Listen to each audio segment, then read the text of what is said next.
Guys, what's going on? It's Ben here. I'm back again today doing another video, and the subject of today's video is going to be on the NFL, specifically predicting the NFC West and how I think that division will play out this season, how the teams will do, and basically why I think that, going team by team, talking about what I think their record will be, and some of the reasons for that. So without further ado, let's get into it. And actually, now that I think of it, if you want to check out some of my other videos that I've been doing regarding this, I have a video on the NFC North out there and a video on the NFC East. I'll be doing these for every division, and I know the season has commenced, but we're only into week 1, so I feel like it's still fine to be doing prediction videos. I also have an NFL awards prediction video for 2019, so go and check that out too if you feel like it.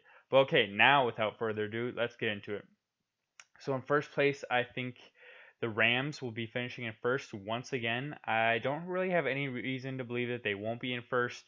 They still have Todd Gurley. They still have Jared Goff. They've got Cooper Kupp healthy now, which will really help them.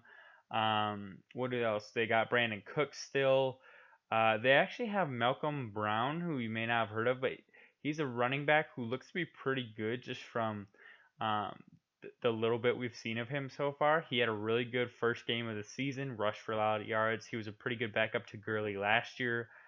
Tyler Higbee's still a pretty decent tight end. He's still got a good, solid offensive line. On defense, you don't have Ndamukong Suh anymore, but you know who you do have? You do have Eric Weddle now, and you do have Clay Matthews to kind of help replace the Ndamukong Suh and John Johnson III.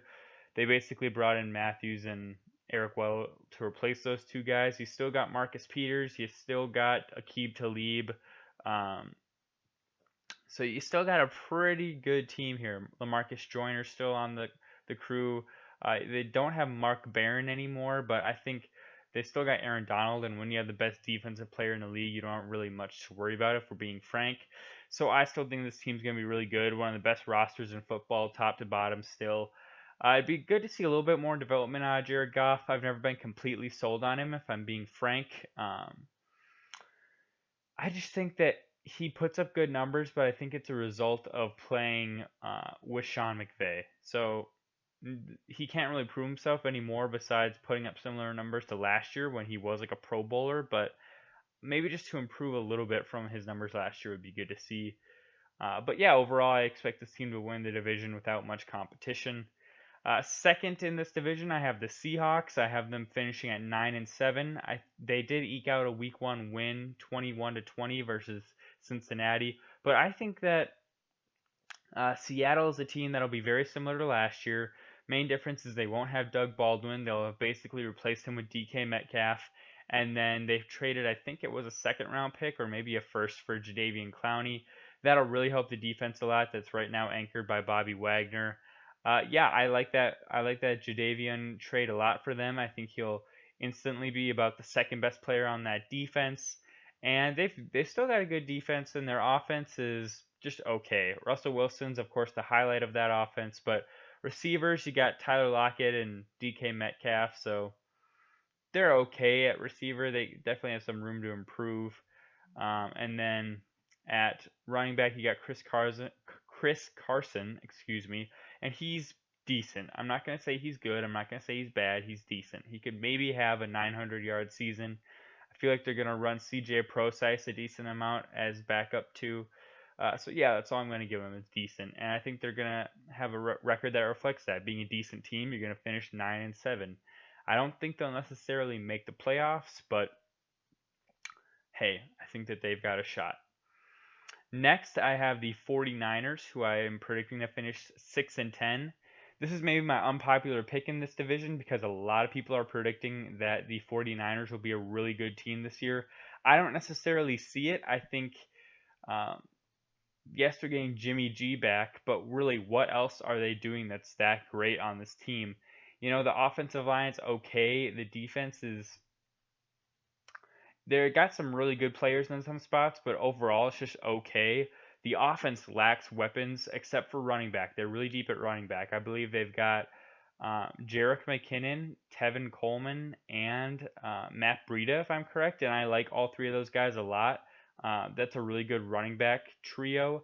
and it'll be interesting to see. I'm sure they'll run some plays where they have like 2 to 3 running backs on the field at a time. Maybe if they have one of those guys, like probably it would be Tevin Coleman lining up at wide receiver, and then like a two-back set. That'd be really interesting. And I think that you can do that in today's NFL where you have more players that are just skilled guys and can kind of do a little bit of everything. I think that's what they have, and I think they will still be a pretty promising team for the future. But right now, I still think that there's a lot of gaps and holes to fill in on this team. And I'm not completely sold on Jimmy Garoppolo yet. Yes, he's had a good stretch of like 10 games in his career, but he really has yet to even play a full season. Um, and he didn't look great in week one. He didn't look awful either.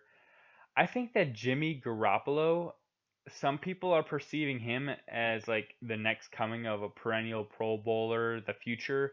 I could see him being like high end Kirk Cousins, low end Andy Dalton. Maybe that's a hot take, maybe that's a harsh opinion, but I think like the best case scenario, I see him turning out like a Kirk Cousins, and I feel like the worst case scenario, I see him being like an Andy Dalton, sort of like a middle tier ceiling and a pretty high floor, but he won't be like a superstar ever, not in my opinion at least. And so I think that actually will hold back this team a little bit once they get more skill positions filled out.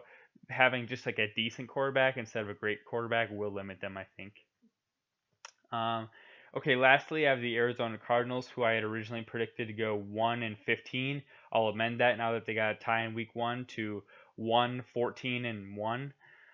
Yeah, I just think this team lacks everything except for basically whether you see Chandler Jones as an outside linebacker or a defensive end, whatever you're going to call him, they lack everything besides Chandler Jones and Patrick Peterson.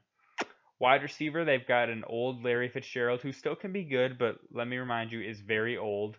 They've got a quarterback who's a rookie this year and I think will struggle mightily. I looked at him playing week one in the pocket, and they used to say Russell Wilson was really short in the pocket, but Kyler Murray looked like about a 13-year-old playing with college players, or like a 13-year-old trying to play with adults out there. He just looked so short at 5'10", shorter than I thought he would look. Christian Kirk's like their best wide receiver, you could argue, and he's a pretty weak number one option at wide receiver. Besides that, at running back, they don't really have much of anything going on. And on defense, as I say, they got Chandler Jones, they've got Patrick Peterson. They have an aging Terrell Suggs, who I don't really think will be that useful this year. And this team's really just got nothing where you can say like they excel in this area. So for all those reasons, I have them finishing with what would basically be the worst record in the NFL, and I don't really feel bad about it. I think last year they were also like 1-15 or 2-14, so I don't think it's that outrageous to expect them to also play badly this year. And that's really all I got for this video, guys. To recap, I have the Rams at 12-4, Seahawks at 9-7, 49ers at 6-10, and then lastly the Cardinals at 1-14-1. Hope you guys enjoyed the video. Comment below if you have any thoughts, or if you'd like to share what you think the division will turn out like, or if you just want to say anything, go ahead, feel free. Hope to see you guys next time, and have a good day. Bye.